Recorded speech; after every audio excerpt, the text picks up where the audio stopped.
If the walls could talk at Halley's store in Keystone, they would have over a century of tales to tell. Just ask longtime locals, Bob and Bernard. My mom worked in this store. We moved here in 1933 and we moved right across the street over here. And she cut me back here with Jack Mantell, who was a relative to the Halleys that had the store. And my dad went to work at the Holy Terror up here when they tried to reopen it the second time in 1938. And they could only pump the water down to the 5th level, and there's 8 levels, and so they give up on it. They couldn't pump it any further. Halley's store was originally founded by a wagon peddler as the Keystone Trading Company. Then around World War I, James Halley III bought it. The Halley family operated the store for nearly 60 years, selling all types of goods people needed from hardware to households. And with the discovery of gold at the Holy Terror mine, inventory grew even more. The store also supplied the Mount Rushmore carvers with all their supplies they needed. When James Halley IV, or better known as Jr., took over the business, it changed with the times and then offered tourists information and much more. In 1980, Jr. Halley decided to sell and retire.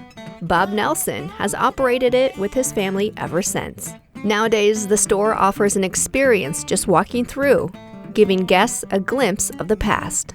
A lot of history in a lot of these things, but if you're not interested in history, or if you don't realize the importance of a crock jug or a carbide lamp, I mean, you could show a carbide lamp to someone and they really wouldn't know it, and it was essential in the mining.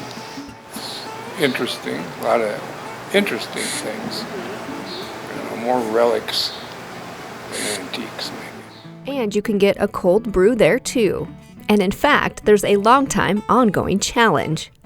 We've discovered how to wrap a dollar bill in a quarter and a thumbtack, and then they sling it up there and then it sticks. And they have their name on it. After about 10 tries, it finally sticks, and that's 10 beers, and it's been going on for 20 years, and there they are. Halley's store is the oldest continuous business in Keystone, and its uniqueness has drawn in many famous folks like Travis Tritt, Mumford & Sons, and Diamond Rio, who grace the small stage with their music.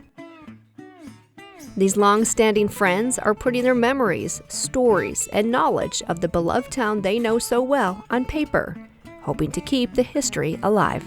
Well, I just listened to Bernard, and I realized he had a lot of information that should be realized, and so we started talking, and I thought, well, how can we make this so it's general knowledge? And we're trying anyway. It might happen. Okay. I don't know for sure, but it might. We keep thinking about it real hard. Yeah. But it's a good project, and it'll maintain a lot of history that is not really known from a personal standpoint. It'll be lost after I'm gone. Yeah. I'm the second oldest living permanent resident of Keystone. For a step back in time, or just to chew the fat, check out Halley's store in Old Keystone.